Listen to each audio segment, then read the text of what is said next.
Bonsoir à tous. Tout d'abord, je vous souhaite à les personnes que je n'ai pas vues une bonne et heureuse année. Alors, je vais faire l'appel. Baïsa Thierry, présent. Humbert Audrey. Dalbigo Jean-Christophe.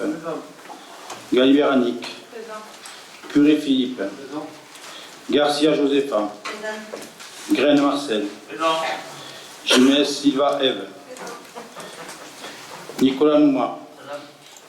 Pelin Marie-Hélène. Para Séraphin. Munoz Dominique.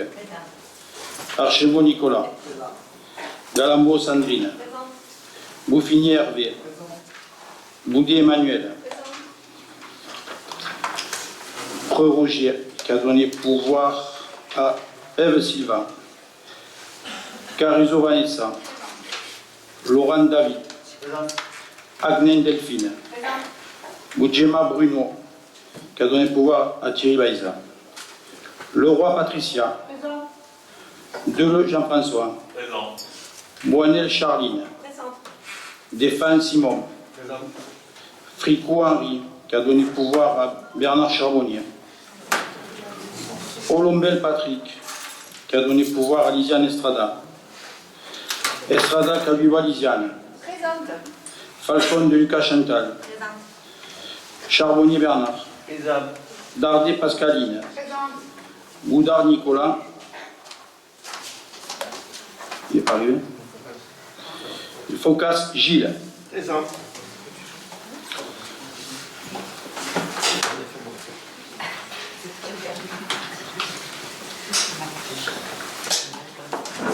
Alors j'en profite pour suite l'installation de nouveaux conseillers municipaux suite à la démission de Madame Marie-Lilia Malaviole, élue de la liste Ensemble vers 2026. C'est Nicolas Goudard qui est appelé à le remplacer au sein de l'Assemblée délibérante. On prend acte de cette décision.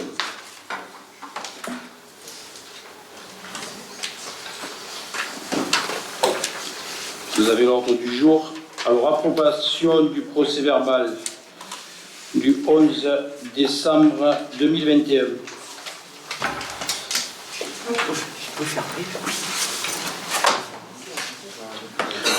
Y a-t-il des questions?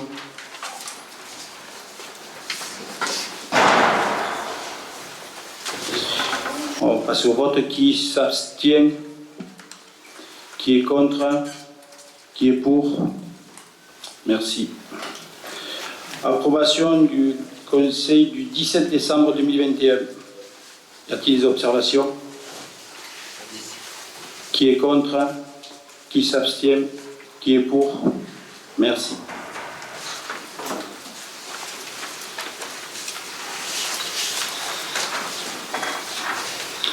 Question 4.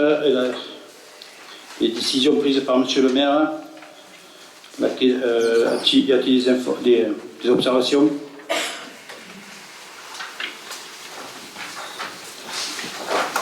Pas d'observation.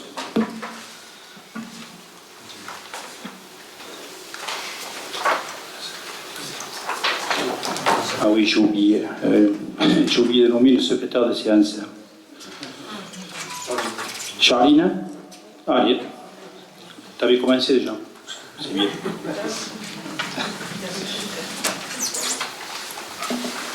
Alors la question numéro 5, c'est la création d'un comité consultatif. Alors nous avons décidé de rajouter un comité parce que c'est vrai qu'on avait parlé avec le CSAS, mais on a préféré faire plutôt un comité consultatif sur la santé et prévention. Voilà. Donc je vous demande de bien vouloir approuver la création du comité consultatif santé et prévention.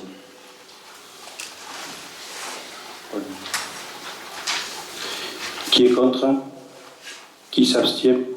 Qui est pour? Merci.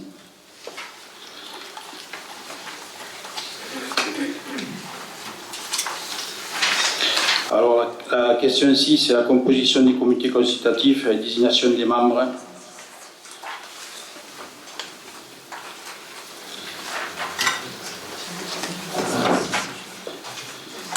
Alors, je vais commencer par l'ordre, c'est-à-dire la commission finance présidée par M. Graine. Ensuite, Jean-Christophe Dalbigo, Emmanuel Boudet, Fleur Carillon, Charline Boinel, Marie-Liliane Malaviole, William Alric, Gilles Focas, Lauriane Lescure en suppléante. Il y a non élu Tony Aranda, Patrick Baudinet et Dominique Ducré.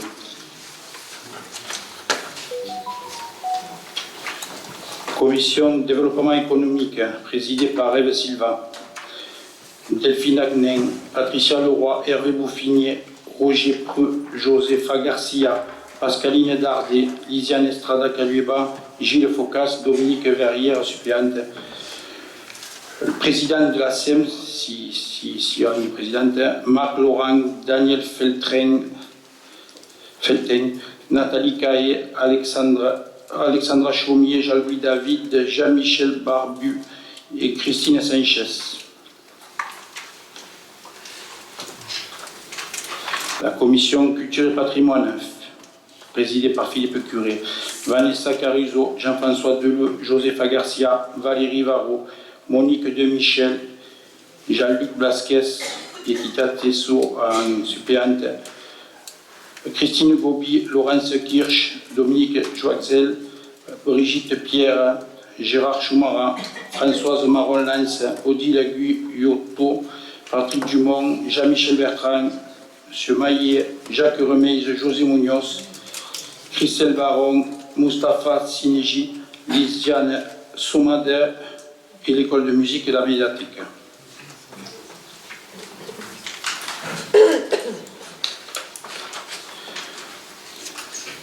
Commission festivité présidée par Ève Silva Jiménez, Nicolas Archembo, Simone Defang, Vanessa Caruso, Bruno Boudjema, Charlène Cartier, Kelly Ferlus, Véronique Bernal, Émilie Focas, Mathieu Maradé, suppléant, Caroline Nicolas, Sandra Burch, Mireille Rico, le président de la SEM, Michael Wolf et Julie Bilot.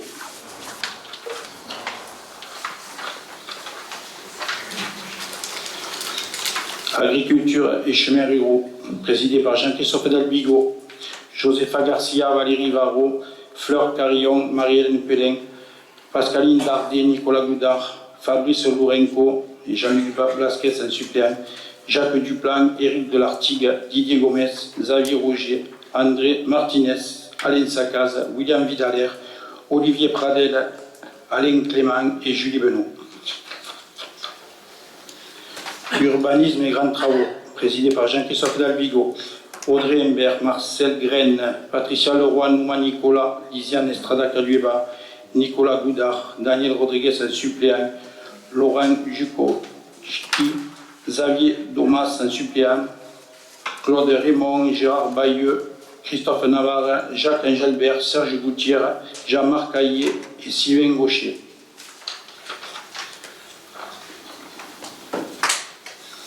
Commission environnement et cadre de vie, présidée par Marie-Hélène Pellin, Nouma Nicolas, Charline Boinel, Jean-François Deleu, Valérie Varro, Lisiane Estrada Calueba, Nicolas Goudard, Lauriane Lescure, Malin Caléandro en suppléante, Loïc Fage, Olivier Bourgoin, Elisabeth Lahaye, Martine Dudier, Patrick Comelas, Bernard Roussel, Sylvie Bertrand, Anne Virillo et Chantal Navarre. Commission sport, présidée par Nicolas Archembo, Hervé Bouffinier, Bruno Boudjema, Christian Augier, Dominique Munoz, Roger Preux, Bernard Charbonnier, Aïssa Doulat, Dominique Verrière, Paul Focas en suppléant, Gislain Galabro, Éric Guinet, Jacques Foulquier et Michael Wolf.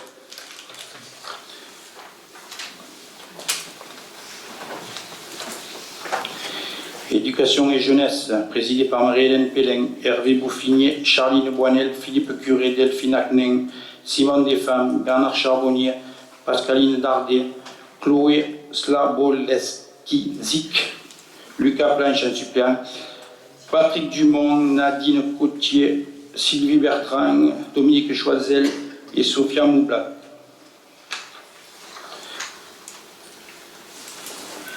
Comité éthique, présidé par Séraphin Pava, Marcel Graine, Annie Galibert, Roger Preux, Emmanuel Schmitt, Patrick Colombel, Dominique Demichel, Gilles Focas, Lauriane Lescure en suppléante, Alice Siani, Patrick Boudinet, Bernard Jante, Gracienne Rouquette, Marcel Termol et Anne Virillo.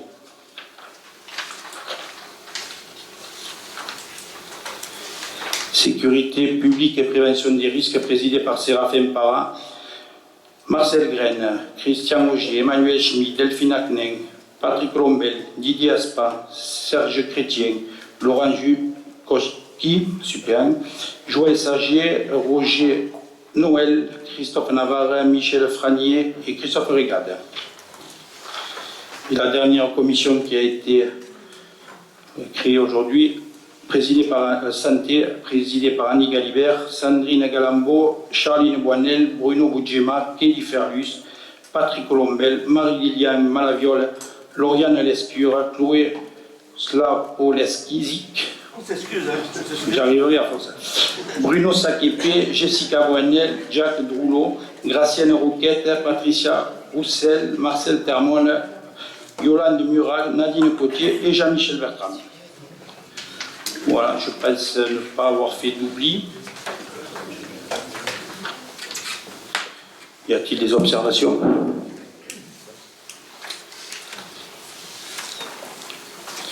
Qui est contre? Qui s'abstient? Qui est pour? Merci.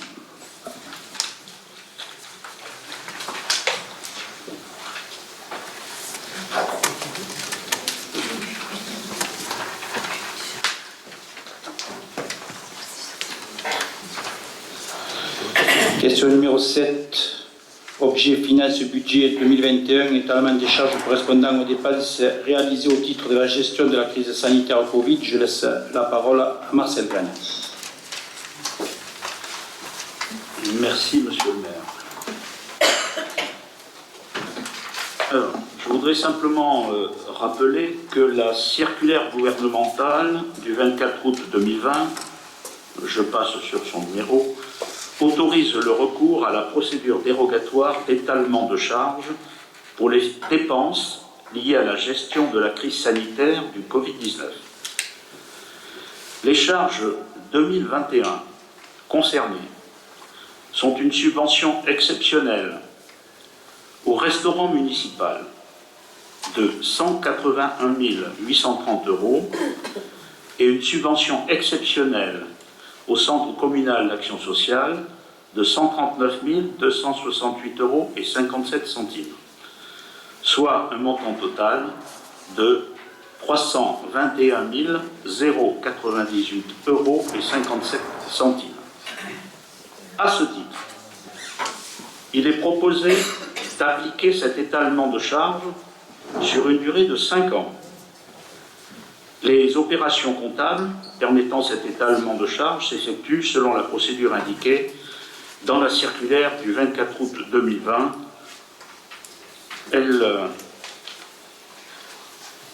Cette procédure est décrite dans la délibération qui nous est soumise et que je ne rappellerai pas. Compte tenu de ces éléments, il est proposé à l'Assemblée délibérante d'étaler sur 5 ans, c'est-à-dire 2021, 2022, 2023, 2024 et 2025, la charge 2021 d'un montant total de 321 098 € et 57 centimes, soit 64 219 € et 71 centimes par année. Je vous propose donc de bien vouloir approuver l'étalement sur 5 ans de la charge correspondant aux dépenses directement liées à la gestion de la crise sanitaire Covid-19. Excusez-moi, on n'a pas de même montant.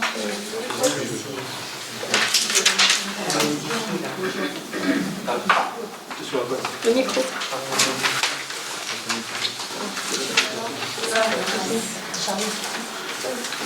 Alors, cette délibération a été rectifiée, c'est pour ça que vous l'avez sur la table, uniquement parce que le montant de la subvention exceptionnelle au CCAS a été modifié compte tenu des mandatements d'office qui ont été transmis dans le courant du mois de janvier, et donc postérieurement à l'établissement du texte de cette délibération.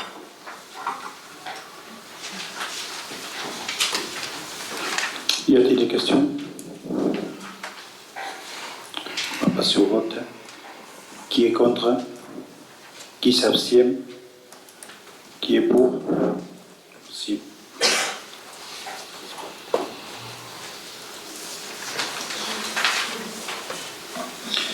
Question numéro 8. Délégation des services publics du village vacances Thalassa, approbation de l'amendement numéro 1, prolongation. Je passe la parole à M. Jean-Christophe Dalbigo. Bonsoir à tous.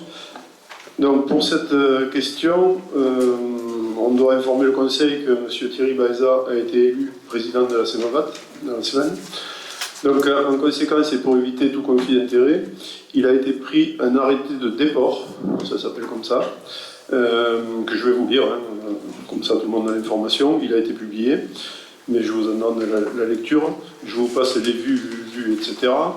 Vu la décision du conseil d'administration de la CEMAVAT en date du 17 janvier 2022, nommant Thierry Baeza président de cette société d'économie mixte.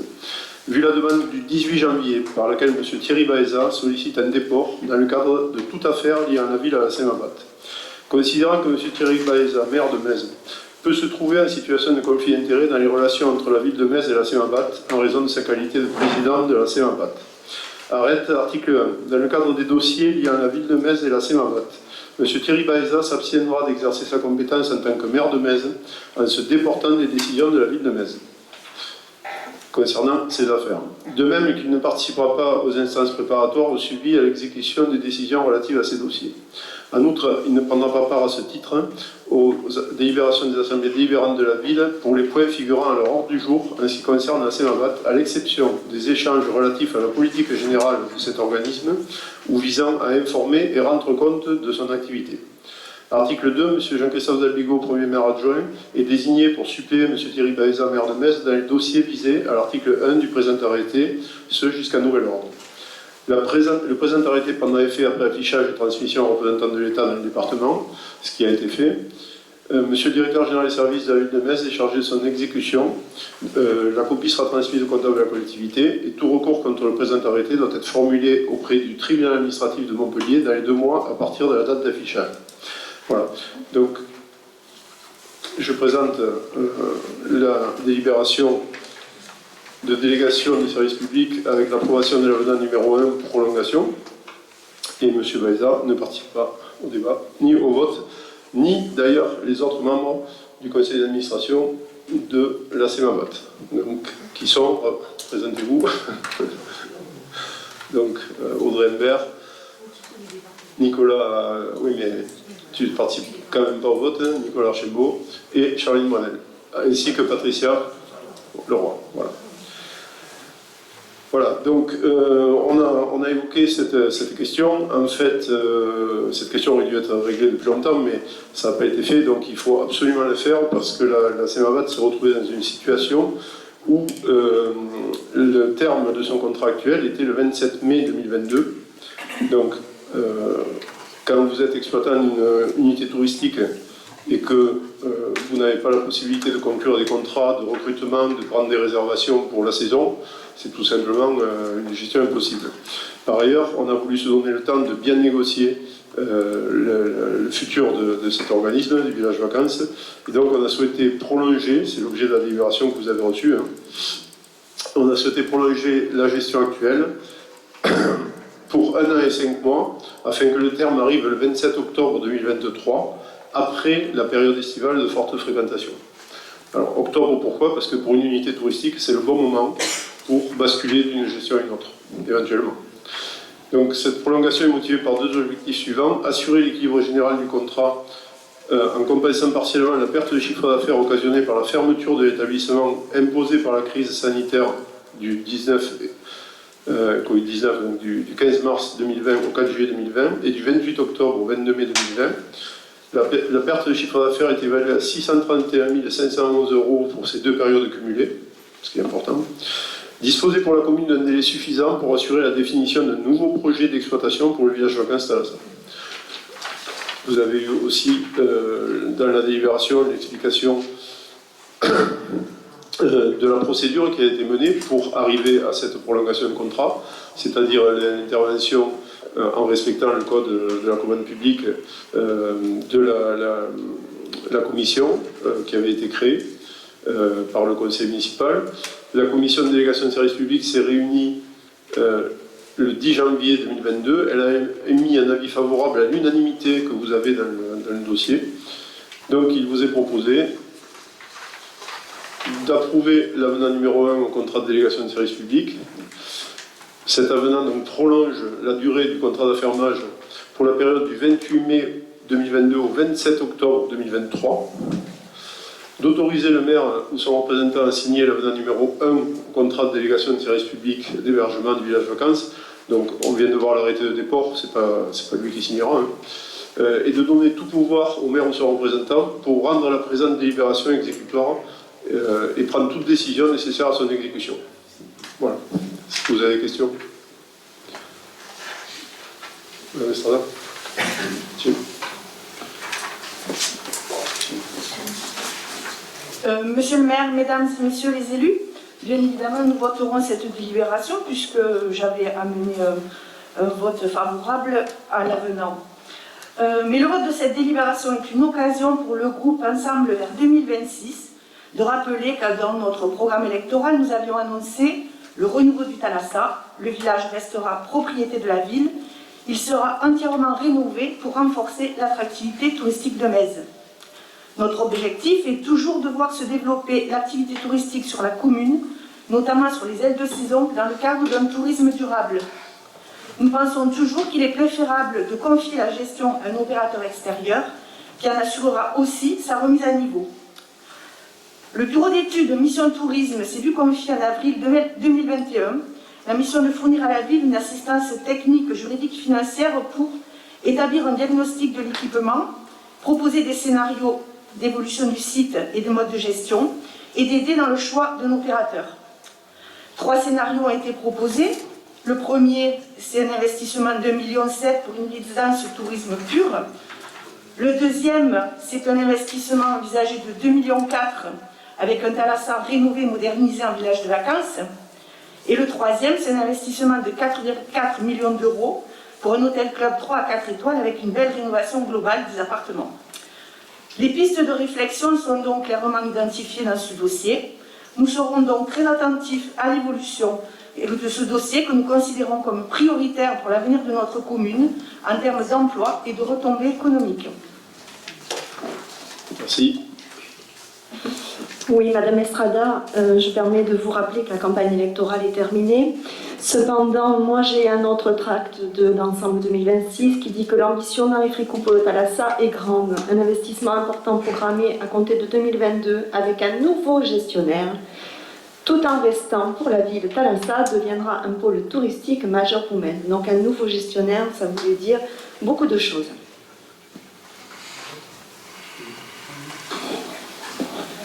Bien, est-ce qu'il y a d'autres interventions?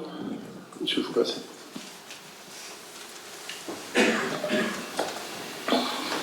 Bonsoir à tous. Évidemment, c'est la bonne décision à ce jour, et évidemment, je voterai pour cette décision qui tombe sous le sens. Par contre, j'aimerais rappeler que sans mon intervention à l'époque, lorsque j'ai déféré la délibération de la ville de Mèze qui annulait la DSP avec la CEMAVAT, si je n'avais pas fait ça, on ne parlerait pas du prolongement de cette délibération, de cette délégation de service public. Ce n'est pas pour me glorifier que je dis ça pour que ça serve d'expérience. C'est-à-dire, une expérience, c'est que l'opposition sert à quelque chose. Et pendant des mois, à l'époque, j'avais alerté, la délibération est illégale. Par tract, par article même de presse, le maire de l'époque nous avait menacé, moi et M. Garcia, de porter plainte, etc., ce qu'il n'a jamais fait, puisque c'était sa spécialité. À l'arrivée, au bout de 2 ans de procédure, le tribunal administratif de Montpellier a annulé la délibération qui arrêtait la DSP de la Simabat pour le Thalassa. On n'a pas eu besoin d'avocat. Ça ne nous a rien coûté. J'ai rédigé moi-même le mémoire. Et donc c'est passé comme ça pour dire qu'il ne fallait pas être grand clair pour voir que la délibération était illégale. Ceci étant dit, je pense que les propos de Mme Estrada sont recevables puisque c'est des projets. Tout le monde peut avoir des projets, des idées pour le Thalassa. J'ai lu, comme tout le monde, les tracts et les propositions de toutes les listes pour ce Thalassa pour les années à venir. Je pense quand même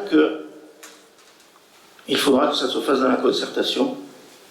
Il faudra que ça se fasse d'une manière,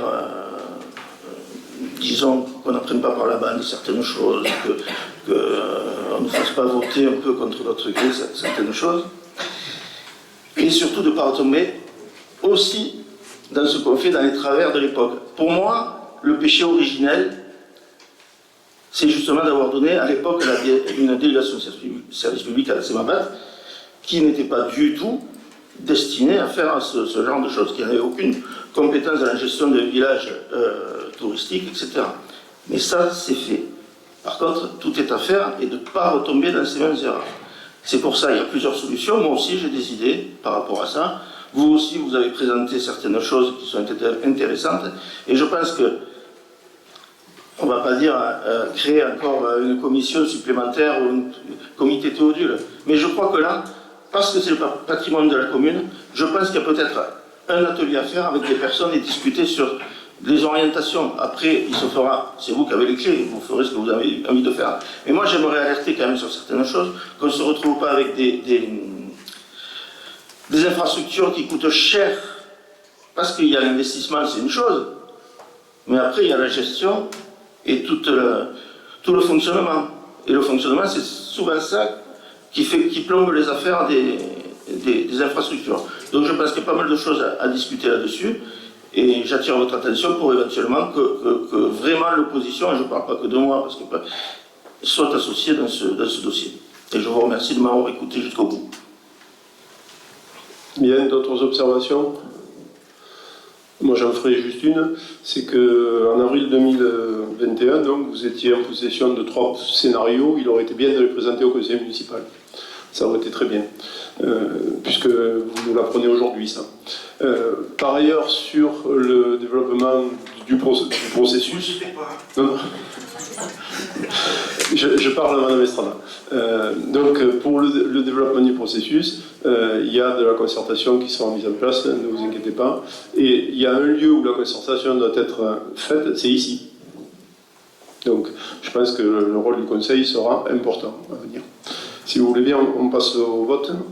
Excusez-moi, j'ai juste une précision à apporter. Je n'ai pas dit que nous avions l'étude en avril 2021, qu'il y avait une décision du maire pour confier l'étude en avril 2021 au bureau d'études, et l'étude, nous l'avons eue dans l'été. Voilà. D'accord, mais ça aurait été bien de la communiquer au conseil municipal quand même. Voilà. Pour le vote, donc, qui est contre?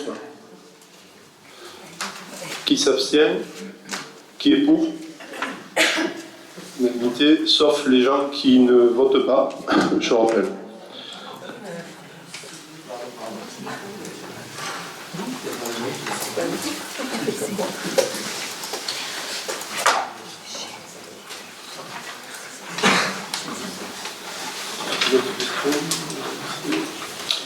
Question numéro 9. Objet personnel, modification du tableau des effectifs. Je laisse la parole à Séraphin Parra.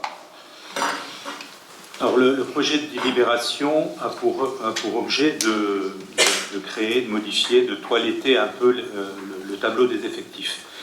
Et il fait suite notamment à la promotion d'un certain nombre d'agents au titre du tableau d'avancement 2021 et qui a été présenté en comité technique seulement en 2022, Il aurait normalement dû être présenté en 2021 et cette délibération aurait dû être prise en 2021. Donc, conformément à l'article 34 de la loi du 26 janvier 1984, les emplois de chaque collectivité ou établissement sont créés par l'organe délibérant de la collectivité ou de l'établissement. Il appartient donc au conseil municipal de fixer l'effectif des emplois à temps complet et non complet nécessaires au fonctionnement des services. En cas de suppression d'emploi, la décision est soumise à l'avis favorable du préalable du comité technique, ce qui a été fait. La délibération doit préciser les grades correspondant aux emplois créés, les grades correspondant aux emplois supprimés, le motif invoqué, la nature des fonctions, le niveau de recrutement et de rémunération de l'emploi créé, s'il s'agit d'un emploi de non-titulaire créé en application des 3 derniers alinéas de l'article 3 de la loi précitée. La dernière modification du tableau des effectifs a été adoptée par le conseil municipal le 16 septembre 2021. Considérant l'examen en comité technique lors de sa séance en date du 19 janvier 2022, toilettage du tableau des effectifs, faisant suite au départ du collaborateur de cabinet le 16 octobre 2021, il convient de supprimer l'emploi permanent sur le tableau des effectifs du budget général comme suit. Alors, filière technique, cadre d'emploi, ingénieur territorial, grade ingénieur principal, effectif budgétaire ancien 2, nouveau 1, donc, ce qui conduit à la suppression d'un emploi d'ingénieur principal à temps complet. Cadre d'emploi, adjoint technique, grade adjoint technique, ancien, effectif budgétaire, ancien 35, nouveau 33. Suppression d'un emploi d'adjoint technique à temps complet et d'un emploi d'adjoint technique à temps non complet, 24h30. Cadre d'emploi, adjoint technique, grade adjoint technique principal de 2e classe, effectif budgétaire ancien 20, nouveau 17, suppression de 3 emploi d'adjoint technique principal de 2e classe à temps complet.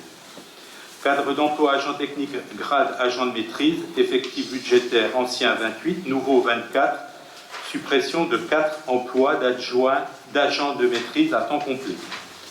Un emploi d'adjoint technique principal de 2e classe à temps non complet, 24h30, 4 emplois d'agent de maîtrise principal à temps complet, 8 emplois d'adjoint d'animation principale de 1re classe à temps complet, un emploi d'adjoint d'animation principale de 1re classe à temps non complet, un emploi de rédacteur principal de 2e classe, 7 emplois d'adjoint administratif de 1re classe. Filière technique, cadre d'emploi, technicien, grade technicien, effectif budgétaire ancien 1, nouveau 2, création d'un emploi de technicien à temps complet. Cadre d'emploi, adjoint technique, grade adjoint technique principal de 2e classe, ancien 17, nouveau 18. Création, ce qui conduit à la création d'un emploi d'adjoint technique de 2e classe à temps non complet. Cadre d'emploi, agent de maîtrise, grade agent de maîtrise principal, effectif budgétaire ancien 13, nouveau 17. Création de 4 emplois d'agent de maîtrise principal à temps complet. Un emploi d'adjoint technique principal de 2e classe à temps complet. Filière technique, cadre d'emploi, agent de maîtrise territoriale, grade agent de maîtrise, effectif budgétaire ancien 1, nouveau 0, suppression d'un emploi d'agent de maîtrise à temps complet. Cadre d'emploi, adjoint technique territorial, adjoint technique principal de 2e classe, effectif budgétaire 1, ancien, nouveau 0, suppression d'un emploi d'adjoint technique principal de 2e classe. Avancement de grade et promotion interne, création de poste au budget du port. Considérant la nécessité de créer en raison des retours de l'avis de la commission d'avancement de grade et de la CAP de la promotion interne les emplois permanents suivants sur le tableau des effectifs du budget du port. Un emploi d'agent de maîtrise principal à temps complet, un emploi d'adjoint technique principal de 1re classe à temps complet. Filière technique, grade agent de maîtrise territoriale, agent de maîtrise principal, effectif ancien 0, nouveau 1. Filière technique, grade d'emploi, agent de maîtrise territoriale, grade agent de maîtrise territoriale, effectif antérieur 11, effectif nouveau 12. Création d'un emploi d'agent de maîtrise à temps complet. Le tableau des emplois est ainsi modifié à compter du 20 janvier 2022. Il est demandé au Conseil municipal, vu le Code général des collectivités territoriales, vu l'article 34 de la loi du 26 janvier 1984 portant dispositions statutaires relatives à la fonction publique territoriale, vu l'avis du comité technique du 19 janvier, vu l'exposé, d'approuver la modification du tableau des effectifs, de donner pouvoir au maire pour signer tous les documents nécessaires à la mise en œuvre de cette délibération. Dire que les crédits nécessaires à la rémunération et aux charges des agents nommés dans les emplois seront inscrits au budget.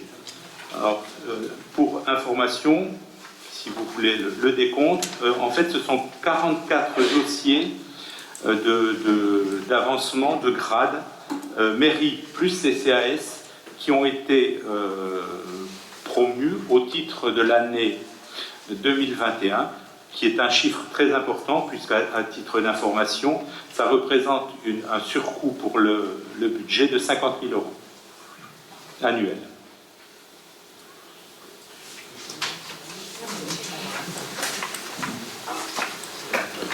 Y a-t-il des questions?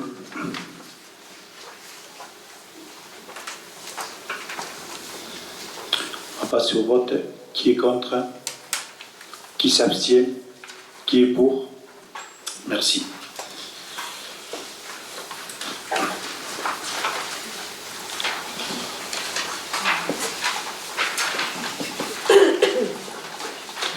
Question 10. Personnel, convention de mise à disposition à titre gratuit d'un fonctionnaire territorial. Le relais ambulatoire de vaccination de Metz, le RAF, piloté par la maison de santé pluriprofessionnelle d'Aubus Medica, a été récemment organisé en période de pandémie de la Covid-19 afin de lancer une campagne de vaccination sur le territoire mésois. Dans le but de faciliter l'accès à la vaccination des habitants du territoire et faisant face à un nombre grandissant de demandes, le relais ambulatoire de vaccination sollicite la mairie de Metz pour un renfort et un soutien administratif durant cette campagne afin de gérer la fluidité des rendez-vous. J'ai proposé de mettre à disposition du RAF un fonctionnaire territorial titulaire 1 ou 2 jours par semaine selon le planning à hauteur de 16 heures hebdomadaires maximum à compter du 7 janvier jusqu'au 28 février 2022.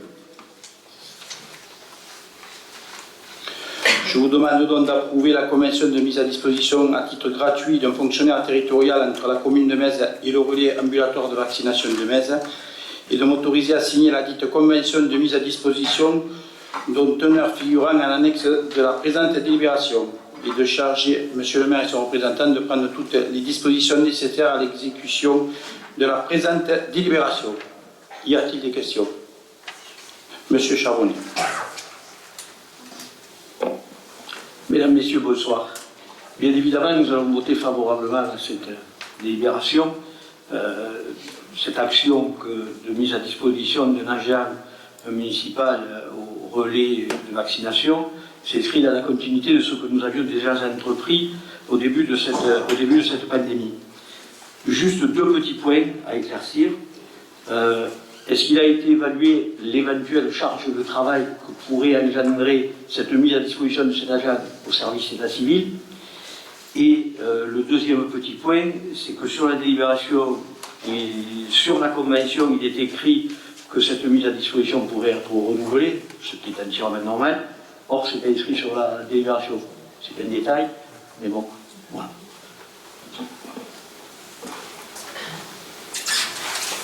Ce que je peux vous dire déjà, c'est que la première journée, elle est prise sur le temps de repos par l'agent, voilà, donc ça ne change pas. Et ensuite, il y a une journée, et ce que je peux vous dire, c'est qu'actuellement, il y a une baisse de vaccination, donc la charge, enfin, ça, M. Kèvre peut répondre à ma place, il n'y a aucun impact sur le service. Voilà.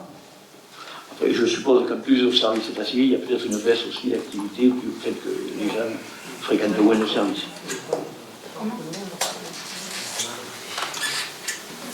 Merci. Il y a d'autres observations?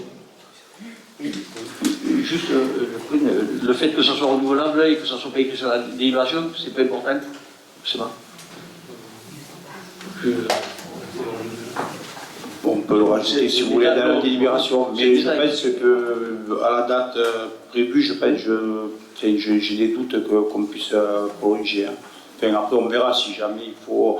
On pourra aussi refaire une autre convention en fonction, peut-être qu'il y aura une demande moindre, on verra, on adaptera. D'accord, Voilà. merci. De rien. D'autres observations? Qui est contre? Qui s'abstient? Qui est pour? Merci.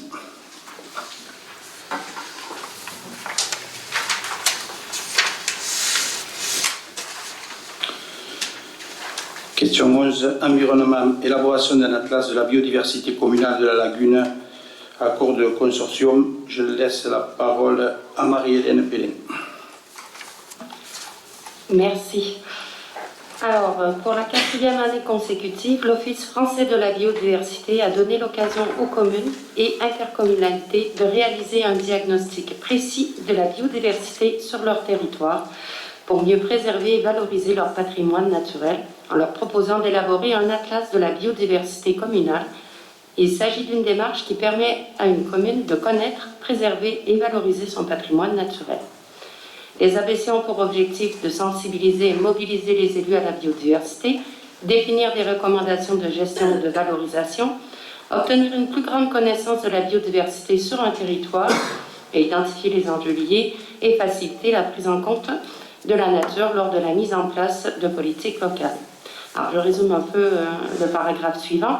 Ce projet sera porté par 8 communes du bassin de Thau, Marseillan, Metz, Loupian, Bouzic, Ballaruc-le-Vieux, Ballaruc-les-Bains, Sète et Frontignan, et sera mené en collaboration avec le Centre permanent d'initiative pour l'environnement, CPIE, du bassin de Thau, et les membres de son réseau. Les acteurs du projet, après avoir examiné leurs compétences et leurs moyens respectifs, ont décidé de joindre leurs efforts en vue d'une coopération dans le cadre du projet ABC de la lagune, chacun agissant dans son intérêt propre et conservant son autonomie, formant ainsi un consortium. La ville de Marseillan a souhaité se porter coordinateur du projet et jouer le rôle d'interlocuteur unique de l'OFB dans la mesure où elle est la seule à contractualiser et signer l'acte attributif de subvention avec l'OFB au nom et pour le compte de l'ensemble des bénéficiaires, c'est-à-dire les communes. Le coordinateur n'est pas autorisé à agir ni à prendre des engagements pour l'une ou l'autre des parties, ni à étendre son rôle au-delà de ce qui est décrit dans le contrat du consortium. Un document de synthèse du projet ABC de la lagune est joint à la présente délibération. Il est à noter qu'il sera modifié par le rédacteur pour actualiser les représentants de la ville de Metz. Seront proposés Monsieur le maire, Monsieur Thierry Baïza, et moi-même en tant qu'adjointe à l'environnement. Considérant l'engagement de la ville de Metz dans la protection du patrimoine naturel et urbain, considérant que la mise en valeur de la biodiversité par tous constitue une nécessité et contribue à l'amélioration du cadre de vie des habitants et usagers du territoire et à son attractivité, considérant le plan de financement de l'ABC de la lagune présenté ci-dessous, alors je vous laisse regarder le plan de financement. Je vais juste rappeler que le coût global de l'opération est de 270 000 €, dont une participation de la ville à hauteur de 3 000 €. Il est proposé au conseil municipal d'approuver le projet d'élaboration d'un atlas de la biodiversité communale de la lagune, d'autoriser le maire à signer l'accord de consortium si annexé et tous les documents nécessaires à l'exécution de la présente délibération, de dire que les crédits afférents sont et seront prévus au budget municipal.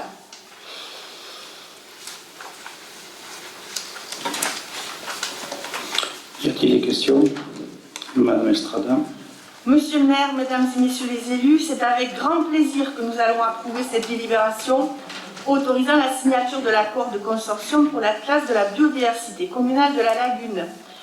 C'est le résultat d'un gros travail auquel j'ai participé en 2021. C'est l'illustration que lorsque les communes se réunissent autour d'un projet cohérent, bien construit, les subventions de l'OFB sont au rendez-vous.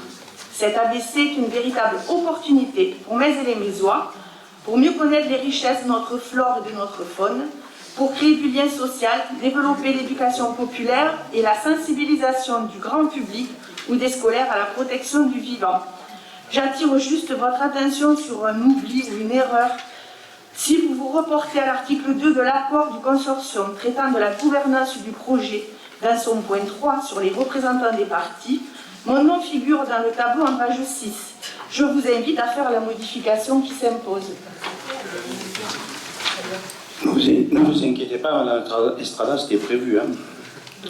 Par contre, ce qui est dommage, c'est vrai que moi, ce qui me gêne un peu dans ce vote, c'est que vous avez engagé la ville, je crois que vous l'avez engagé même avant même que la ville vous ait donné l'autorisation, mais bon, ça, c'est un autre problème. Hein. Ce qui est quand même dommage, c'est que quand même la ville de Metz avait un super projet qui s'appelait Béa Bateau, hein, sur lequel on faisait pas mal de choses avec les écoles notamment. Et finalement, on va dire, c'est nous qui avions mis en place ce projet qui, au fil des temps, il a été abandonné et qui finalement, maintenant, on s'est obligé d'adhérer à un projet créé par la ville de Marcillac. Je trouve ça quand même regrettable. Voilà. Par contre, excusez-moi, moi j'ai une question, Madame Estrada. Comment ça se fait que la ville de Metz n'a que 2 représentants, alors que, par exemple, la commune de Bouzic en a 3, la commune de Marseille en 4, la commune de Ballaruc 4, l'autre, Ballaruc-les-Bains aussi 4.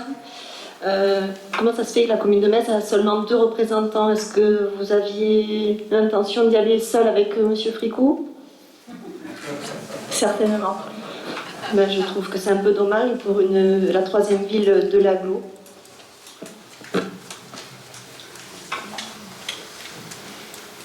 Je peux? Monsieur. Oui. Moi, je voulais intervenir parce que, étant élu minoritaire fut un temps, nous n'avions pas eu ni vent ni accès à ce projet. Voilà, donc moi, je trouve que vous parlez bien souvent de partager les choses, de tout faire en concertation. Par contre, je m'aperçois que rien ne l'a été fait jusqu'à présent et que vous nous avez caché bien des choses. Tout ça, sans doute, pour vous mettre en avant, Madame Caluba, ce soir, mais je le trouve très regrettable que vous n'étiez pas mis en avant, pour qu'on soit au courant.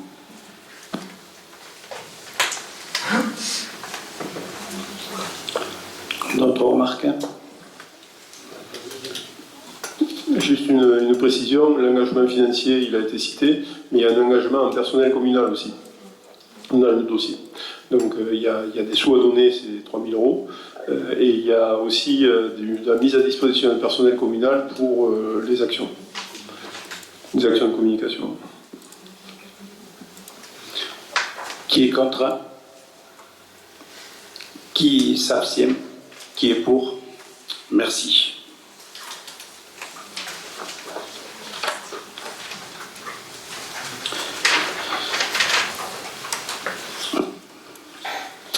Question 12 environnement, convention d'application 2021-2022 du contrat de gestion intégrée et de transition écologique du territoire de taux 2020-2025, autorisation de signature.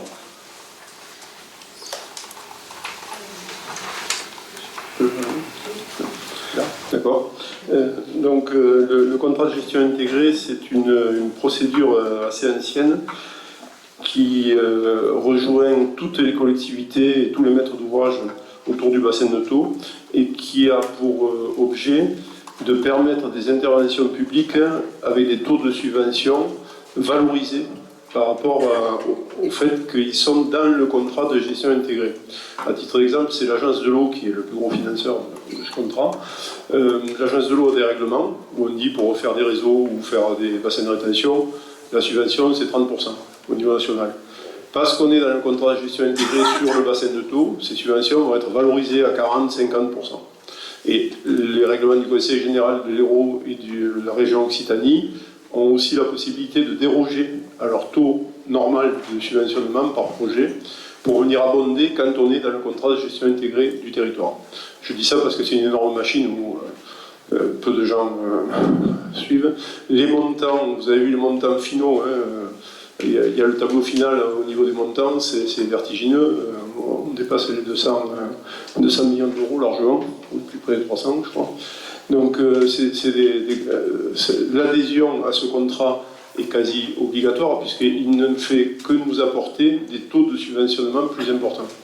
La seule chose qu'on peut dire, c'est qu'il va falloir s'en servir un petit peu mieux que ce qu'on a fait jusqu'à présent, puisque jusqu'à présent, vous avez la liste des projets finançables, vous avez les communes. Sur Metz, on n'a que du réseau.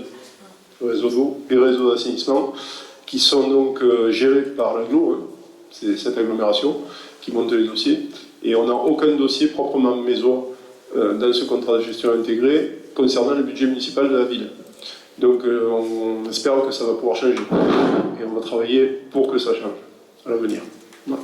En gros, je ne vous détaille pas vous avez eu la délibération avec le contrat, etc. Donc l'objet, c'est d'autoriser le maire à signer ce contrat et à valider la totalité des actions qui sont dedans.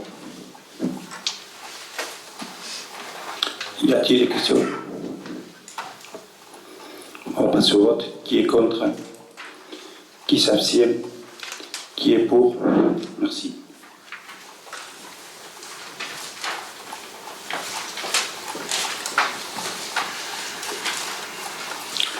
Question 13, urbanisation. Retrait de la délibération prescrivant la révision du plan local d'urbanisme qui prévoyait l'installation d'un espace aquatique en zone naturelle. Je laisse la parole à M. Dalbigo. Merci. Donc, on va essayer de simplifier la situation actuelle en termes d'urbanisme. Vous avez eu la délibération avec l'historique des choses qui se sont passées en urbanisme. On peut juste rappeler 2014, vote du SCOT du bassin de Thau, mis en révision en 2017. Ensuite, en 2017, on a sur Metz le vote du PLU, mis en révision, en modification en 2018, avec une modification numéro 1 de mai 2019. Et on a le 16 juillet 2019 une délibération de mise en révision, donc j'ai bien dit modification, en mai 2019, et le 16 juillet 2019, il a été voté une délibération de mise en révision du PLU. Révision, ça veut dire qu'on refait le PLU de A à Z.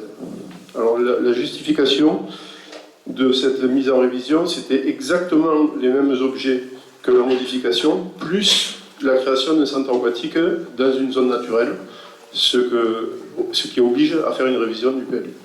Bon, depuis 2019, 16 juillet 2019, il y a eu le vote, vous avez eu la délibération dans le dossier, il était prévu dans cette délibération tout un tas d'actions, il y a 2 pages, rien n'avait été fait.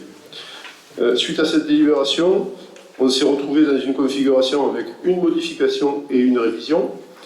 Au mois de juin 2021, il y a une décision du maire qui a désigné un maître d'œuvre pour la modification du PLU. Donc on avait interrogé en conseil le maire en disant « Monsieur le maire, on a une révision, une modification, vous désignez un maître d'œuvre pour la modification, est-ce que vous abandonnez la révision ?» On avait posé la question, on n'avait pas eu de réponse en disant que les deux étaient maintenus en vie. Donc cette situation ne peut pas durer, on a décidé de retirer la procédure de révision, qui en fait ne servait à rien puisqu'elle n'avait pas été menée à bien, elle n'a même pas été engagée, et de revenir donc dans une situation où nous avons simplement la modification du PLU à terminer. Pourquoi retirer? Parce que d'abord, je vous l'ai dit, rien n'a été fait, et ensuite, déclasser une zone naturelle pour mettre un centre aquatique, c'est non. Et ça a été clair. Donc, on a informé les partenaires que sont l'État, le syndicat mixte du bassin de Thau, la DREAL, la DDTM. On doit les rencontrer dans la semaine prochaine, parce que sur la situation urbanisme à Metz, on va être sous un régime de modification à terminer. Donc il faut vite terminer cette modification, que la situation soit claire. Et on va engager une refonte complète du PLU de la ville. Donc autant le dire aujourd'hui, ce n'est pas l'objet de la délibération. Hein. L'objet de la délibération d'aujourd'hui, c'est retirer la révision pour que les choses soient claires. Mais on informe qu'on va engager une révision totale du PLU de la ville. Donc ça prendra la forme dans quelques mois d'une délibération proposant une révision du PLU une fois que nous aurons vu les partenaires, donc syndicat mixte du bassin de Thau, qui détient le pouvoir sur le SCOT. Le SCOT actuel est en révision. Hein. Donc la ville de Metz, le conseil en tout cas, n'a pas donné d'avis officiel dans la procédure actuelle de révision du SCOT. Le maire, lui, a vu le chargé des missions, mais en conseil, on n'a jamais eu d'informations. Donc il faut d'abord savoir comment la révision du SCOT se passe, quels vont être ses nouveaux objectifs, son nouveau rythme, quels seront les objectifs assignés par le SCOT à la ville, et que nous allions défendre dans le projet de PLU qu'on vous présentera, les objectifs que l'on souhaite mettre en œuvre sur Metz. Voilà. Donc là, on va simplifier les choses aujourd'hui. On va se retrouver dans une procédure de modification du PLU à finir. Ça éclaircira les choses pour les particuliers, puisque pour les opérateurs, les investisseurs, les choses ne sont pas claires aujourd'hui. Et tout de suite, pour moi, c'est 4 à 5 mois, on va lancer une révision générale du PLU de la ville de Metz. Voilà. Donc ce qui est proposé de voter aujourd'hui, c'est le retrait de la procédure de révision. Alors on appelle ça un retrait plutôt qu'une annulation, parce qu'une annulation c'est un terme juridique après un jugement. Le retrait va être communiqué à tous les partenaires qui avaient été saisis par la délibération précédente. Ils sont déjà informés. Ça ne posera pas de souci, puisque de toute façon, il n'y a aucun acte qui avait été engagé au titre de cette révision du PLU. Voilà. Des questions? Monsieur Bocas. Non, je m'excuse, ce n'est pas une question. C'est juste pour dire que c'est un bon début, qu'on attend la suite, justement, compte tenu de cette modification. Et j'espère que ça ira dans le sens de tout ce que vous avez déclaré dans votre campagne, quoi. Notamment la préservation de la plaine du Sesquier, une bétonisation un peu plus réfléchie, parce que je dis bétonisation, mais une urbanisation un peu plus réfléchie. Puis on ne peut pas bloquer une urbanisation, mais on peut quand même faire attention à ne pas faire n'importe quoi, et à garder une certaine trame et une certaine, au final, une certaine image de la ville, quoi. Voilà.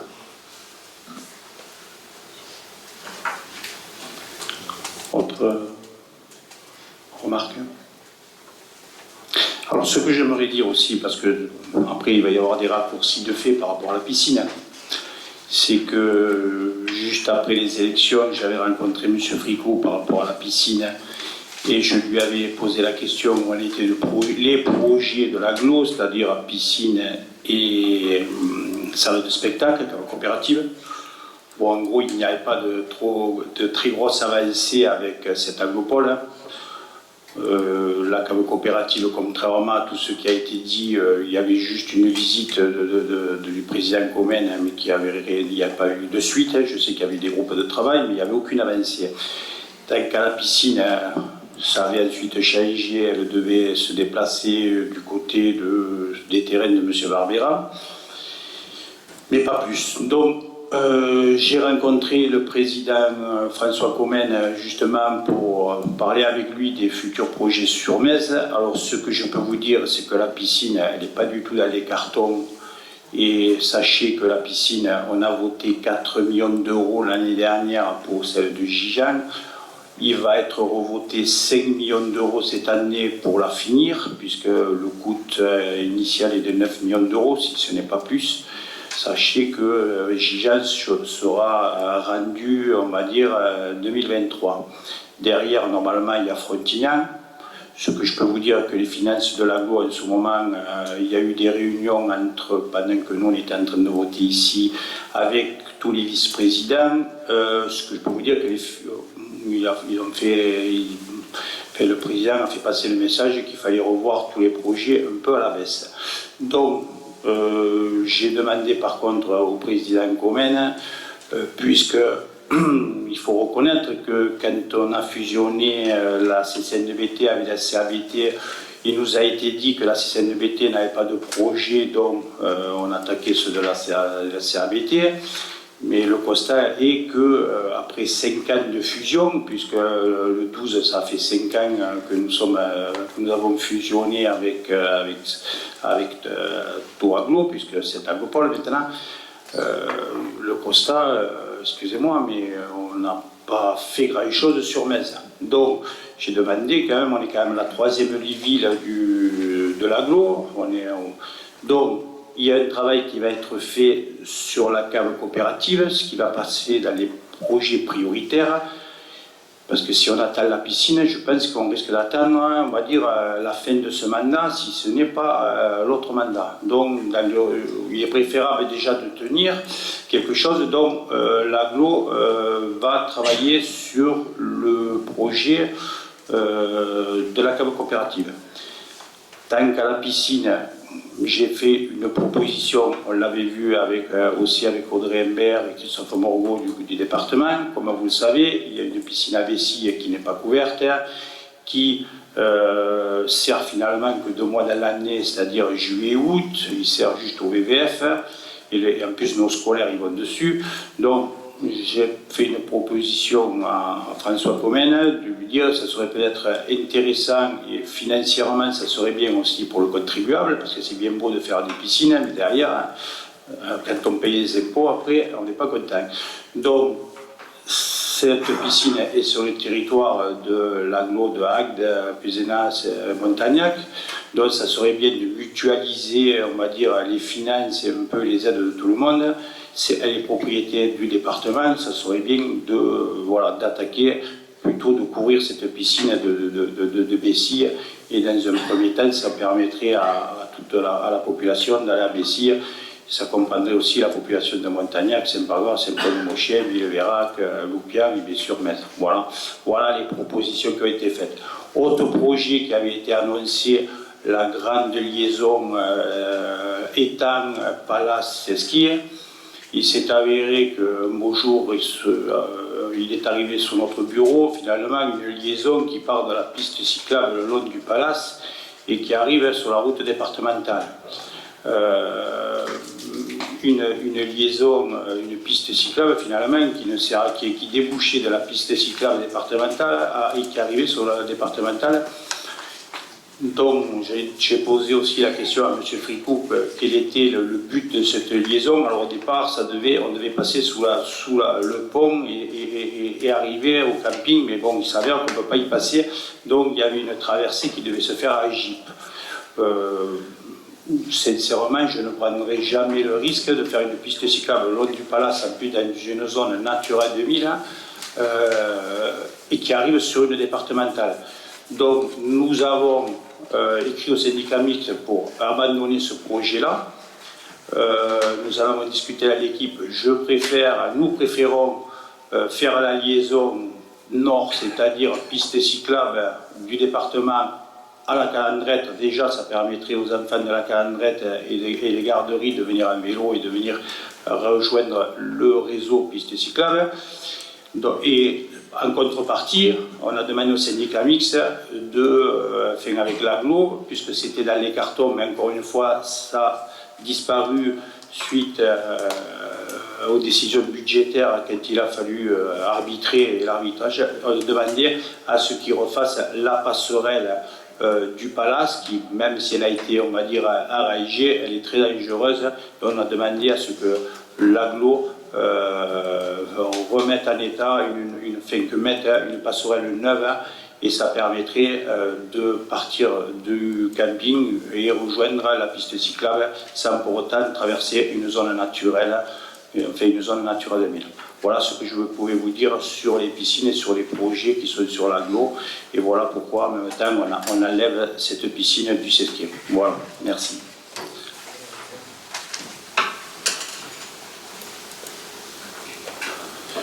On va passer au vote. Qui est contre? Qui s'abstient? 3 du pouvoir.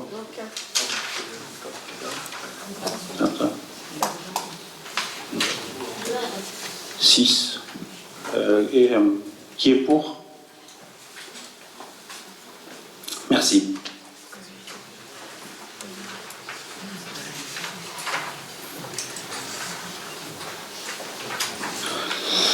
Question numéro 14. Urbanisme, opération rénovation de façade, centre ancien, convention portant sur le nouveau règlement d'attribution des aides publiques. Je laisse la parole à Jean-Christophe David. Oui, donc ces opérations ont un succès qui ne se dément pas, c'est intéressant. Il faudrait peut-être meilleur com, à mon avis, pour essayer d'inciter les gens quand on attaque une rue, enfin pour avoir visité certaines rues où on est intervenu sur des façades qui étaient vraiment à la limite du potable, quoi. Et à côté, on a subventionné des propriétaires volontaires, et à côté, on a des façades complètement décrépies.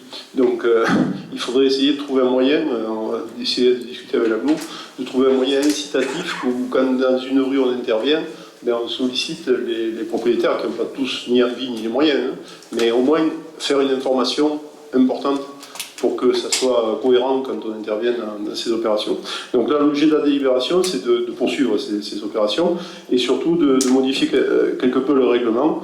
Vous avez eu dans la délibération le projet, ce qui a été ajouté, ce qui a été enlevé. Donc ce qu'on ajoute, c'est les travaux ne devront pas être commencés avant la date de notification du courrier, informant de l'attribution de la subvention. Les travaux doivent être totalement réalisés dans un délai de 12 mois à compter de la notification d'attribution, sauf dérogation sollicitée par le bénéficiaire pour situation exceptionnelle. Il y a la crise sanitaire, les événements climatiques prévisibles, etc. etc. Les travaux, autre ajout donc, les travaux doivent faire l'objet d'une demande d'autorisation d'urbanisme. On a préféré que ce soit clair. Ce qui est supprimé, dans les jours qui suivent la fiche de conseil et recommandations, est transmise aux propriétaires qui doivent les faire remplir par là ou les entreprises. La fiche de conseil et recommandations est annexée à la demande d'autorisation d'urbanisme. En fait, c'était jamais fait, donc autant le supprimer. Et ce qui est supprimé aussi, c'est Monsieur le maire de Metz ou son représentant agissant en vertu de la délibération du conseil municipal en date du 27 mars 2019, puisque là on change dans le règlement. Voilà, donc le nouveau règlement est conforme à l'ancien à ces modifications près. Donc on vous demande de valider la nouvelle convention et d'autoriser le maire à signer tout acte découlant de la présente délibération. Quand on votera le budget, bien sûr, on remettra la même somme qui était l'an passé prévue pour ces opérations. Y a-t-il des questions?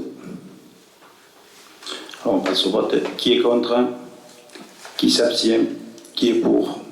Merci. Alors nous arrivons aux questions diverses. Alors la première, c'est la question diverse sur les ressources humaines et protection sociale complémentaire. Et je vais laisser la parole à M. Séraphin Parra. La question qui est posée à notre Assemblée concerne effectivement un décret de 2007 qui demande aux collectivités territoriales de participer au financement de la protection en matière de prévoyance. Donc ce texte a été modifié et le dernier texte qui est actuellement en vigueur est un décret de novembre 2011 donc du 8 novembre 2011 qui définit les règles de participation des collectivités territoriales au financement de la protection sociale complémentaire de leurs agents. Alors avant de parler de ce texte, je voudrais dire que la commune de Metz a choisi de participer financièrement à la protection sociale complémentaire via un contrat collectif qui a été proposé par le centre de gestion 34, que le montant de la participation mensuelle actuelle s'élève à 8 € par agent, et la ville de Metz ne participe pas à ce jour à la protection sociale complémentaire santé.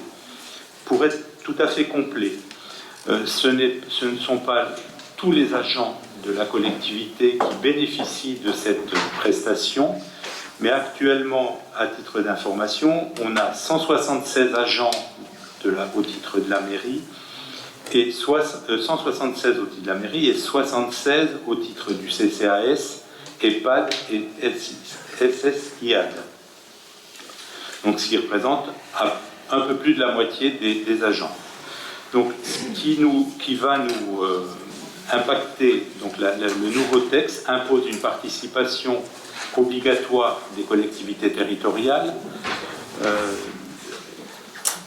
et donc à partir du 1er janvier 2025 pour la partie prévoyance et à partir du 1er janvier 2026 pour la partie complémentaire santé. Donc les collectivités ont l'obligation dans le courant de l'année avant de l'année 2022 de débattre à la fois des modalités de mise en place de cette prestation, du montant de la prestation. L'État fixe à 20% d'un montant qui sera fixé par décret qui n'est pas encore connu à ce jour pour la complémentaire santé, 50% pour la complémentaire prévoyance, là encore d'un montant qui n'est pas fixé.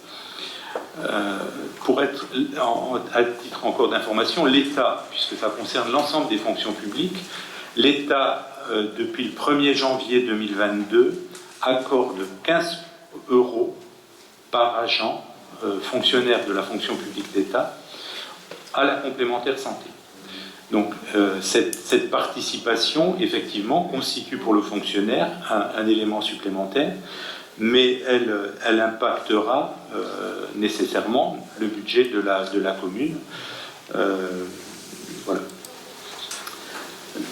Cette question a été exposée en comité technique hier, le 19, à l'ensemble des organisations syndicales, et il a été convenu avec eux de travailler sur l'année 2022 pour préparer à la fois et soumettre également donc à la décision du conseil municipal les modalités et les montants qui seront déterminés et la mise en œuvre. La mise en œuvre, elle est obligatoire effectivement au 1er janvier 2025 et 2026, mais rien ne nous empêche de la mettre en œuvre de manière progressive d'ici cette période. Et à partir du 1er janvier 2023, dans la mesure où le contrat que nous avons actuellement, le contrat de groupe, termine le 31 décembre 2022. Voilà. Alors vous avez le texte les textes qui vous ont été mis. On a déjà donc la mutuelle, la MNT qui a, en fait, on a deux possibilités. Un, c'est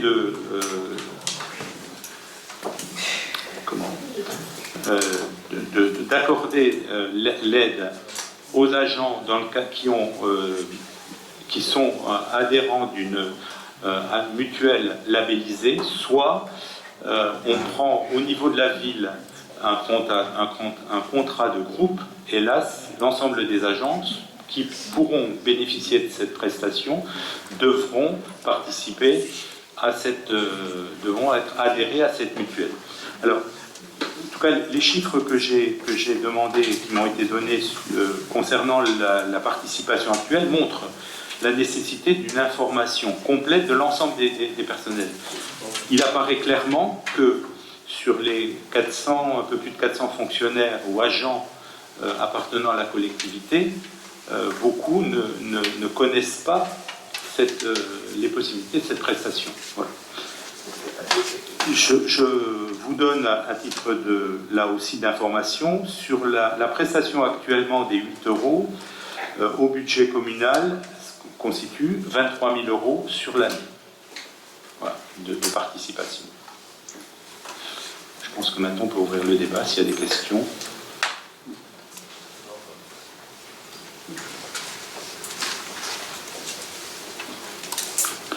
Il y a des questions, il y a des remarques.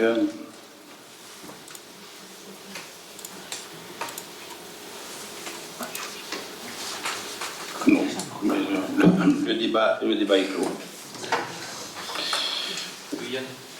Ensuite, nous avons décidé de lancer aussi le débat, comme vous le savez, sur la future ligne LGV qui va impacter notre territoire. afin que la ville puisse donner son avis dans l'enquête publique. Une enquête publique qui a été ouverte le 14 décembre 2021 et qui se terminera dans une semaine, c'est-à-dire le 27 janvier 2022. Alors, ce vieux projet de 30 ans, il est resté dans les cartons, mais ce qu'il faut constater, c'est qu'au fil du temps, il y a eu des avancées. Et je mettrai quelques dates. Le 28 janvier 2011 avait eu lieu une commission consultative où les maires des communes traversées par la ligne LGV ont donné leur avis. Il y avait à l'époque 2 options sur la plaine de Fabrègue ou de la Gardiole. Finalement, c'est la Gardiole qui a été choisie. Et ensuite, il y avait un droit de passage sur Metz. Le droit, c'était le passage au sud de l'autoroute ou au nord. Et ça a été le nord de l'autoroute qui a été choisi. Nos postes et nos PLU respectifs ont tous une emprise TGV, que ce soit sur Metz, sur Poussin ou les autres villes impactées. Je vous rappelle aussi, parce que je suis un peu étonné que les débats sur la LGV soient tardifs. Parce que bon, je suis comme vous. Pour moi, pour certains d'entre nous, c'était acté. Ce que je peux vous dire, c'est que sur Metz, ça fait déjà 4 ans il y a 4 ou 5 ans qu'il y a des maisons qui ont été achetées, qui ont été rasées. Je prends l'exemple à Vitarel des frères de M. Bertrand. Hein, vous y allez au-dessus à Vitarel, ils avaient une maison, on leur a acheté la maison, elle a été rasée. On a eu des soucis avec la zone en Garonne par rapport à la LGV, des gros soucis. Et je suis un peu surpris qu'actuellement les gens se mettent à se battre. Ce que je comprends tout à fait ce débat, hein, je le conçois. Il est bon de rappeler aussi que le 27 avril 2015, il y a eu des réunions de présentation du tracé à Poussin. Moi, je sais que moi, le premier, j'étais présent. Hein. En février 2016, le tracé a été validé par l'État. Ce tracé coûtait 5,5 milliards d'euros. En 2017, le président Macron avait annoncé mettre un terme au grand projet de ce type. Et voilà qu'au mois d'avril, le Premier ministre Castex annonce le démarrage de la ligne LGV pour un coût de 8 milliards. Alors du coup, maintenant, tout le monde se met à bouger. On a eu une réunion à l'Aglo aussi à ce sujet le 14 janvier 2022, pardon. Et voilà en gros le rapide historique de la ligne LGV. Alors quoi qu'il en soit, nous sommes inquiets de l'impact. La réduction de la mobilité sur le territoire, comme vous le savez, il n'y a pas de gare. Hein. Et ce qui est quand même grave, c'est qu'à court terme, ou enfin à long terme, les 12 TGV qui passaient par jour à 7 vont être réduits et on n'aura que 2 TGV sur 7. Donc, encore une fois, en plus de ne pas avoir de gare, on va perdre et on va être obligé d'aller à la Mougère avec demi-heure certainement de plus ou 40 minutes, ce qui n'est pas normal. Ensuite, il y a aussi des destructions de milieux aquatiques, puisqu'il y a des traversées de cours d'eau, il y a beaucoup de choses. Il y a un prélèvement foncier des terres agricoles. Bon, il y a certes les terres de Picpoul, mais il y a pas mal de terres qui sont impactées. Et puis, alors là, l'aglo monte un peu au créneau parce que lors des enquêtes, le syndicat mixte n'a pas été convié aux réunions et le SCOT n'a pas émis d'avis. Sauf qu'il y a un impact sur les ressources en eau, puisque, comme vous le savez, le viaduc passera sur la source d'Issanca. Voilà.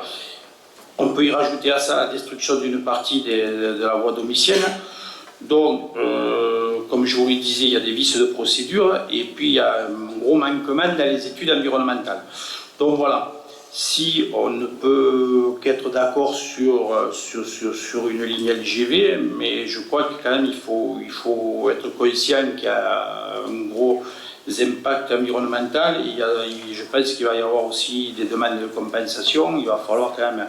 Alors maintenant c'est un projet ça fait 30 ans qu'il est dans les cartons. Je me dis aussi que peut-être dans quelques mois il y aura un changement au gouvernement et peut-être que le futur ministre ou autre prendra la décision de le reclasser ce dossier dans les cartons. Voilà. Donc, je pense que nous, j'ai pas mal d'éléments que je voulais transmettre. J'ai reçu hier des éléments de l'aglo sur l'étude, enfin, sur l'enquête publique, des remarques qui vont être faites. Voilà ce que je pouvais vous dire là-dessus.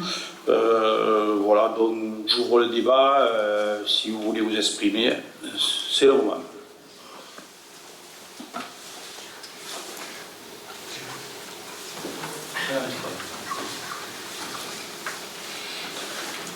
Monsieur le maire, mesdames et messieurs les élus, dans le cadre du débat que vous ouvrez au sein du conseil municipal de la ville de Metz sur la ligne nouvelle Montpellier-Perpignan et le trajet LGV pour le bassin de Thau, le groupe Ensemble 2026 souhaite partager quelques informations. Au regard du changement climatique et des risques de submersion marine qui se profilent pour la ligne ferroviaire actuelle, envisager une nouvelle ligne ne semble pas aberrant. Les nombreux enjeux écologiques, notamment identifiés et listés par l'autorité environnementale, nous empêchent de nous positionner favorablement sur le tracé proposé. Basé sur des projections de rentabilité anciennes, ce dossier ne tient nullement compte de nouvelles études prospectives, comme la démobilité liée à de nouveaux usages professionnels, notamment le télétravail. Alors, il y a quelques points sur lesquels nous ne pouvons donner un avis favorable au tracé en l'état actuel des propositions. Située sur le tracé du viaduc prévu entre Poussin et le massif de la Gardiole, la source d'Issanca, lieu de captage de l'eau potable pour l'agglomération de Sète, se verra mise en danger par ces travaux d'envergure. La construction d'un viaduc d'1,4 km de long et de 28 mètres de haut, incluant une trentaine de piliers en béton face à la crique de l'Angle classée naturelle 2000, est contraire au code de l'environnement. Le tracé LGV entravera le massif de la Gardiole, classé site pittoresque puis reconnu zone naturelle d'intérêt écologique, faunistique et floristique. La LGV amputera les vignobles du terroir Picpoul de 10% de leur surface. Le tracé de la LGV ensevelira une partie de la Via Domitia, qui est classée aux monuments historiques. Loin de la volonté de neutralité carbone à l'horizon 2050, la construction de la LGV générera un bilan carbone qui sera compensé en 240 ans. La LGV générera des nuisances sonores indéniables pour certains habitants à proximité de la ligne et entraînera la dévalorisation de leurs biens. L'attrait touristique de ces zones jusqu'à présent épargnées sera anéanti. Avec une réduction de 10 à 2 TGV quotidiens, puis une disparition du trafic TGV en gare de Sète, la LGV écartera une partie des 53 000 curistes qui se rendent chaque année à Balaruc. Moins bien desservi, le territoire sera alors boudé par les touristes et curistes. Loin de permettre le désenclavement du territoire, la LGV verra naître 2 nouvelles gares à Béziers-Narbonne pour allier Montpellier Sud de France. Les habitants du bassin de Thau se retrouveront en territoire enclavé entre ces gares. Cette externalité négative n'est pas prise en compte dans les études. Les travaux de la LGV généreront un coût de plus de 2 milliards d'euros uniquement pour le tronçon Montpellier-Béziers. Le financement de la LGV étant réparti entre l'Europe 20%, c'est nous, entre l'État 40%, c'est nous, les collectivités locales 40%, c'est nous toujours. La hausse des impôts inéluctable pour regarder passer les trains est une aberration. Issu d'une formidable idée de mutualisation de la mobilité au travers de la mixité fret-voyageurs, il ne sera en fait question de l'appliquer que sur le tronçon entre Montpellier et Béziers. Cette solution est inacceptable pour la cohérence du désenclavement routier voulu par le tracé. Alors le gain de 38 minutes entre Paris-Barcelone et 18 minutes entre Montpellier et Béziers justifie-t-il un tel sacrifice pour notre territoire? Notre groupe souhaite un projet plus raisonnable et mieux raisonné avec le lancement de nouvelles études prenant en compte de nouveaux critères environnementaux et sociétaux et plus de compensation pour le territoire.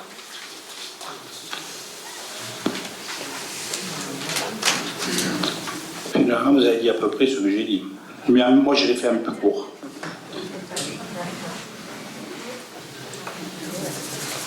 D'autres... Monsieur Focas. Alors moi, je ne sais pas si je vais être plus court, plus long, si je veux dire la même chose ou quelque chose de différent, mais je vais dire ce que je pense. Et j'assume toujours, vous le savez, mes propos. Donc, c'est un projet. Il y a eu une bonne présentation de Monsieur le maire, une présentation qui partait bien de Lisiane, et après ça a été un peu apocalyptique. Mais voilà, ça fait plusieurs décennies, donc il y a ce projet. Le TGV, la LGV, mais le TGV en France, ça fait partie des choses qui font la grandeur de notre pays, au même titre que toutes les innovations qui ont été faites. Je me rappelle, quand le TGV est arrivé à Montpellier, la première personne qui est descendue du TGV, c'est le président de la République française. Et donc tout le monde était heureux, content quand le TGV est arrivé à Montpellier. Mais vous ne croyez pas que des zones humides, des viaducs, des impacts environnementaux, il n'y en a pas eu tout au long du tracé de Paris à Montpellier? Il y en a eu. Tout le monde est content d'avoir le TGV. Et les habitants du Languedoc-Roussillon, bien sûr, étaient très satisfaits de pouvoir aller à Paris, à Euro Disney, ou dans des horaires et un confort un peu supérieur à ce que c'était avec les locomotives à vapeur ou les trains corails. Et personne dans le Languedoc-Roussillon à l'époque s'est soucié des milliers de kilomètres et des centaines de zones sensibles qui ont été impactées. Je suis d'accord, il y a un impact, on ne peut pas dire qu'il n'y a pas d'impact. Pour moi, il s'agit aussi de respecter la parole de la France. Et la parole de la France, c'est vrai que, bon, sur la scène internationale, en ce moment, elle n'est pas toujours très bien respectée. Et si on peut avoir l'occasion, pour une fois, d'aller au bout de ce qu'on a imposé aux Espagnols pour arriver jusqu'à la frontière franco-espagnole, et eux l'ont fait, et c'est nous qui l'avions imposé, je le rappelle quand même. Et nous, on n'y arrive pas à faire Montpellier-Béziers, on n'arrive pas à faire Montpellier-Perpignan. Et là, même si je viendrai tout à l'heure sur le tracé, là on frise quand même, quand j'entends certains arguments, on frise un peu l'égoïsme. C'est-à-dire que nous, on va continuer à le prendre le TGV, parce qu'on va à Montpellier, on va à 7 de temps en temps le prendre, mais quand on part à Paris, souvent on va à Montpellier prendre le TGV, de toute façon, la gare sud de France, vous mettez presque autant de temps pour aller à la gare de 7. Et c'est comme un tas de choses. On veut tous prendre l'autoroute, mais on ne veut pas qu'elle passe à côté de chez nous. On veut que l'État construise plus de prisons parce qu'il n'y a pas de place, mais on ne veut pas qu'elle soit à côté de chez nous. Il faut des logements sociaux, mais on ne veut pas qu'ils soient à côté de chez nous. On veut des déchetteries, mais on ne veut pas qu'elles soient à côté de chez nous. Et on veut aussi des aides à eux, mais pas à côté de chez nous. Et là, pour ce qui est de Metz, le problème est réglé, puisque la ZAE de Metz a été impactée pendant 10 ans par le TGV. Et ça a un impact, comme une autoroute, comme une déviation. On parle de la déviation, comme une rocade. On a la chance, moi je pense, d'avoir l'autoroute et d'avoir un tracé qui à peu près suit cette autoroute. Je m'excuse, l'autoroute a quand même plus d'impact sur le bruit, sur l'environnement, sur la pollution, qu'une ligne LGV. C'est ma position, peut-être que je me trompe, mais je ne pense pas être trop loin de la vérité. Et c'est là que notre rôle d'élu, il a rentré à ligne de compte. Oui, il faut défendre les intérêts particuliers, il faut défendre nos viticulteurs qui vont être impactés. C'est-à-dire qu'il ne faut pas qu'ils soient spoliés. Il faut défendre aussi toutes nos activités sensibles par des mesures. Et c'est là qu'il faut être fort, et je rejoins un peu monsieur le maire, c'est là qu'il faut être fort. Le tracé, je pense que, contrairement à certains élus du coin, la LGV, elle ne fera pas de zigzag. Elle va aller tout droit. Et où qu'elle passe, elle va impacter. Vous voulez la faire passer un peu plus au nord? Et qu'est-ce que vous allez dire aux gens que vous allez impacter un peu plus au nord, qui vont venir vous voir? Vous dire, c'est bien gentil les Mésois, vous déplacez la ligne un peu plus au nord, mais nous? Non, il faut un peu... donc, défendre les intérêts individuels des Mésois afin qu'ils ne soient pas spoliés, etc. Mais le rôle de l'élu, c'est l'intérêt général. Et l'intérêt général de notre pays, de notre région, et pourquoi nous, on aurait le droit de prendre le TGV et pas les Perpignanais dans les mêmes conditions que nous? Pourquoi nous, on va les empêcher d'avoir cette chance-là? Donc l'intérêt général. Et je pense qu'on n'est pas loin quand même d'avoir le même avis tous. Moi, je suis un peu plus enthousiaste enthousiaste peut-être par rapport à par rapport à la ligne NGV, mais je pense que remettre en cause le trajet au bout de 30 ans, eh bien évidemment, on va remettre en cause la ligne LGV, on va repartir, on va passer pour des imbéciles encore, parce que franchement, 40 ans ou 30 ans pour faire Montpellier-Béziers, c'est la France quand même, les amis, c'est la France. Voilà, donc moi c'est mon avis, hein. Puisque la ville va donner son avis aussi, je rappelle que quand même, beaucoup de gens tombent de larmes, mais beaucoup de gens qui sont ici autour de la table et des gens qui ne sont pas ici autour de la table et qui sont contre ce tracé ont voté des plus sur lequel le tracé LGV y est. Alors, à ce moment-là, il fallait réagir. C'est pas au moment où on conclut les choses qu'il faut réagir, à mon sens. Voilà. À ce moment-là, il y avait des emprises, comme il y a des emprises pour beaucoup de choses, il y a aussi l'emprise de la déviation. Peut-être que je la prends à certains, mais l'emprise de la déviation, elle est aussi sur le plus. Voilà. Donc, quand on vote quelque chose, eh bien, il faut au moins assumer la suite. Voilà. Je pense que vous avez compris quelle est ma position sur la ligne LGV. Merci. Bonne soirée. D'autres remarques? Alors, je voulais quand même rajouter un truc, parce que quand on parle de tracé, il faut se mettre aussi à la place du réseau ferré de France qui fait des réunions. Là j'ai la réunion qui a eu lieu à Metz en 2011. Alors ça fait rire. Mais je n'attaque pas ces maires-là parce qu'à cette époque-là, ils ont donné leur avis. Personne n'a rien dit. Et maintenant, 10 ans après, je parle, le maire de Poussin à l'époque, Jacques Adjé, maire de Poussin et représentant du syndicat mixte du bassin de Thau, indique qu'au droit de sa commune, l'option de passage présentée est certainement la moins mauvaise solution. Il a par ailleurs noté que RFF a évoqué un passage qui se ferait certainement à viaduc, ce qui lui apparaît comme un élément nouveau porté à sa connaissance et qui conviendrait parfaitement à sa commune. Il rappelle qu'à l'origine le projet devait passer complètement au nord de la commune et il indique que l'option de passage au sud le convient mieux. Il indique par ailleurs qu'il a présenté par écrit quelques éléments financiers qu'il transmettra à RFF en fin de réunion et il précise tout ce qui est souhaité pour sa commune et le syndicat mixte pour les études à venir. Donc en gros, le viaduc, ça ne le gênait pas du tout. Alors, quand vous avez affaire en face des gens de RFF qui lui disent le maire de Poussin, il est d'accord. Maintenant, je vais vous donner le maire de Metz. Il faut que je retrouve quand même. Je ne l'incrimine pas, j'aurais fait certainement la même chose puisqu'on y a donné deux options. L'option sud, c'est-à-dire en dessous de l'autoroute, Henri Fricou répond que compte tenu de ses remarques précédentes, RFF dispose maintenant de son avis. Il préfère un passage au nord de la 9. Il précise qu'un passage au sud de la 9 serait une catastrophe pour sa commune. Donc Henri Fricou souhaite savoir pourquoi cette option de passage au sud a été étudiée. Donc lui aussi, il était pour le passage au nord, ce qui est fait aussi au nord. Voilà.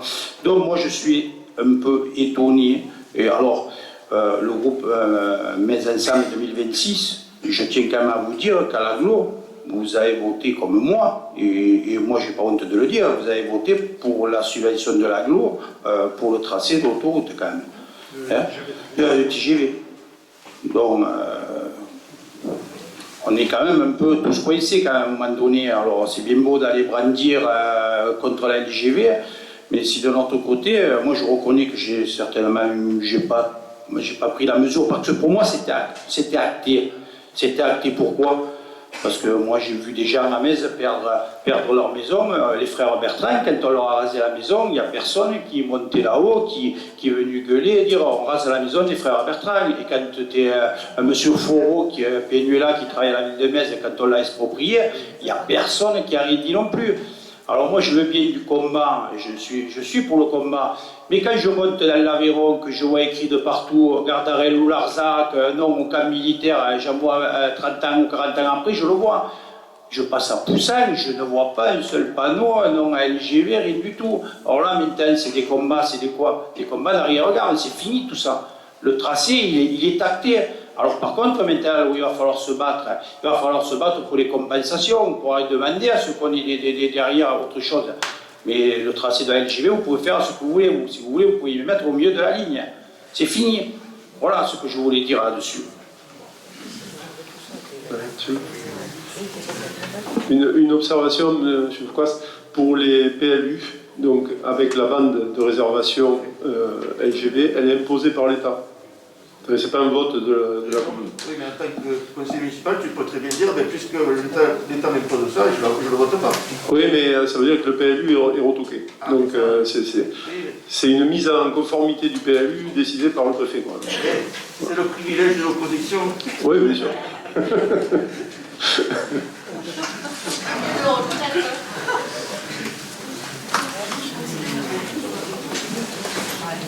D'autres remarques? Monsieur Foucault, je crois que vous aviez une question, mais on m'a dit que vous... Oui, j'aimerais la reporter. C'est une question diverse sur la police municipale et la philosophie par rapport à tout ça. Mais je pense qu'effectivement, après discussion, il vaut mieux faire une première discussion au sein de la commission, sécurité, et puis après... C'est très bien. Voilà. Voilà.